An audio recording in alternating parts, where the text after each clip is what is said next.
ಶ್ರೀಮತೆ ರಾಮಾನುಜಾಯ ನಮಃ. ವಿಷ್ಣು ಸಹಸ್ರನಾಮದಲ್ಲಿರುವ 89ನೆಯ ತಿರುನಾಮ ವಿಶ್ವರೇತಾಹ. ವೇದಾಂತ ದೇಶಿಕರು ಮಹಾನ್ ಪಂಡಿತರು ಮತ್ತು ಕವಿ. ಅವರು ತಮಿಳುನಾಡಿನ ಕಡಲೂರು ಸಮೀಪದಲ್ಲಿರುವ ತಿರುವಹೀಂದ್ರಪುರಂ ದಿವ್ಯ ದೇಶದಲ್ಲಿ ವಾಸಿಸುತ್ತಿದ್ದರು. ಅವರು ದೇವನಾಯಕ ಪಂಚಾಶತ್ ಎಂಬ ಸುಂದರ ಸ್ತೋತ್ರವನ್ನು ರಚಿಸಿದರು. ಇದು ದೇವನಾಯಕ ಭಗವಂತನ ದಿವ್ಯ ಗುಣಗಳನ್ನು ಕೊಂಡಾಡುವ ಸ್ತೋತ್ರ.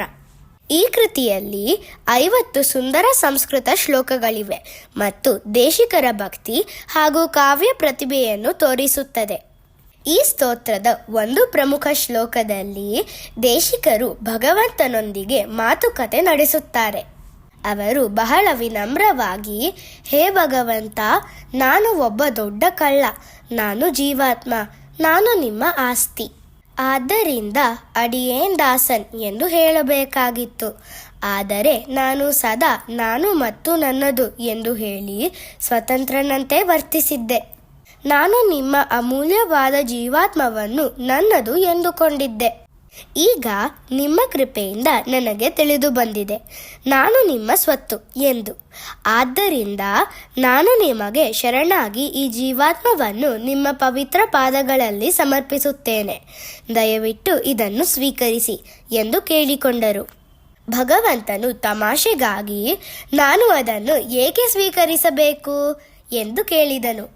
ಅದಕ್ಕೆ ವೇದಾಂತ ದೇಶಿಕರು, ನಾನು ನಿಮ್ಮ ಆಸ್ತಿ, ನಿಮ್ಮ ಪಾದದಲ್ಲಿರುವ ಕಂಗಣದಂತೆ. ನಿಮ್ಮ ಕಂಗಣ ಎಲ್ಲಾದರೂ ಬಿದ್ದರೆ ನೀವು ಅದನ್ನು ಗದರಿಸಿ ಯಾಕೆ ಬಿದ್ದೆ ಎಂದು ಕೇಳುವಿರಾ? ಇಲ್ಲ, ನೀವು ಅದನ್ನು ಹುಡುಕಿ ಮತ್ತೆ ಧರಿಸುತ್ತೀರಿ. ಕಂಗಣವೇ ನಿಮ್ಮನ್ನು ಹುಡುಕಿ ಬರಲು ಕಾಯುವಿರಾ ಅಥವಾ ನೀವು ಸ್ವತಃ ಹೋಗಿ ಅದನ್ನು ಹುಡುಕುವಿರಾ ಎಂದು ಕೇಳಿದರು. ಅದಕ್ಕೆ ಭಗವಂತನು, ಕಂಗಣ ನನ್ನದೇ, ಆದ್ದರಿಂದ ಅದು ಎಲ್ಲಾದರೂ ಬಿದ್ದರೆ ನಾನು ಅದನ್ನು ಹುಡುಕಿ ಮತ್ತೆ ಧರಿಸುತ್ತೇನೆ ಎಂದು ಹೇಳಿದನು. ಅದಕ್ಕೆ ವೇದಾಂತ ದೇಶಿಕರು, ಹೌದು, ಅದೇ ರೀತಿ ನಾನು ಜೀವಾತ್ಮ, ನಾನು ನಿಮ್ಮವನೇ, ಕಂಗಣವನ್ನು ಬೇರೆ ಯಾರೂ ಧರಿಸಲಾರರು. ಹಾಗೆಯೇ ಜೀವಾತ್ಮವೂ ನಿಮ್ಮದೇ. ನೀವು ಎಲ್ಲ ಜೀವಾತ್ಮಗಳನ್ನು ಸೃಷ್ಟಿಸಿದ್ದೀರಿ. ನಾವು ನಿಮ್ಮ ಸೇವೆ ಮಾಡಲು ಮತ್ತು ನಿಮ್ಮನ್ನು ಪಡೆಯಲು ಹುಟ್ಟಿದ್ದೇವೆ. ನಮಗೆ ಕೊಟ್ಟಿರುವ ಇಂದ್ರಿಯಗಳು ನಿಮ್ಮ ಸೇವೆ ಮಾಡಲು ಮಾತ್ರ ಎಂದು ಹೇಳಿದರು. ನಂತರ ಅವರು, ಜಿಹ್ವೆ ಕೀರ್ತೆಯ ಕೇಶವಂ ಮುರರಿಪುಂ ಚೇತೋ ಭಜ ಶ್ರೀಧರಂ ಪಾಣಿದ್ವಂದ್ವ ಸಮರ್ಚಯಾಚ್ಯುತ ಕಥಾಃ ಶ್ರೋತ್ರದ್ವಯತ್ವಂ ಶೃಣು ಕೃಷ್ಣಂ ಲೋಕಯ ಲೋಚನದ್ವಯ ಹರೇರ್ ಗಚ್ಚಾಂಗ್ರಿ ಯುಗ್ಮಾಲಯಂ ಜಿಘ್ರಗ್ರಾಣ ಮುಕುಂದ ಪಾದ ತುಳಸೀಂ ಮೂರ್ಧನ್ನ ಮಾಧೋಕ್ಷಜಂ ಎಂದು ಶ್ಲೋಕದ ಅರ್ಥವನ್ನು ಈ ರೀತಿ ವಿವರಿಸುತ್ತಾರೆ. ನಮ್ಮ ದೇಹದ ಎಲ್ಲ ಅಂಗಗಳನ್ನು ಭಗವಂತನ ಸೇವೆಗೆ ಮಾತ್ರ ಬಳಸಬೇಕು.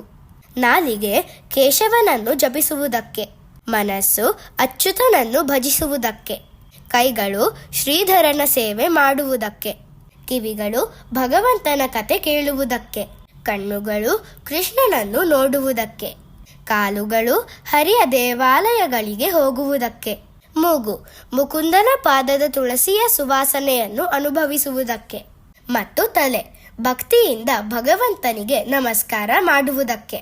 ಹೀಗಾಗಿ ನಿನ್ನ ಕಂಗಣವನ್ನು ಹುಡುಕಿ ಕಾಲಿಗೆ ಧರಿಸುವಂತೆ ಈ ಜೀವಾತ್ಮವನ್ನು ಕೂಡ ತೆಗೆದುಕೊಂಡು ನಿನ್ನ ಪವಿತ್ರ ಪಾದಗಳಲ್ಲಿ ಸ್ವೀಕರಿಸಬೇಕು ಎಂದು ಪ್ರಾರ್ಥಿಸಿದರು.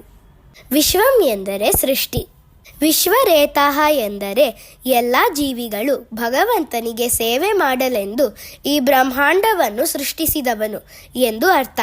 ನಾವು ಪ್ರತಿದಿನ ವಿಶ್ವರೇತಸೇ ನಮಃ ಎಂದು ಜಪಿಸಿದರೆ ಭಗವಂತನು ನಮ್ಮನ್ನು ತನ್ನ ಸ್ವಂತ ಆಸ್ತಿಯಾಗಿ ಒಪ್ಪಿ ನಮ್ಮನ್ನು ರಕ್ಷಿಸುತ್ತಾನೆ. ಶ್ರೀಮತೆ ರಾಮಾನುಜಾಯ ನಮಃ.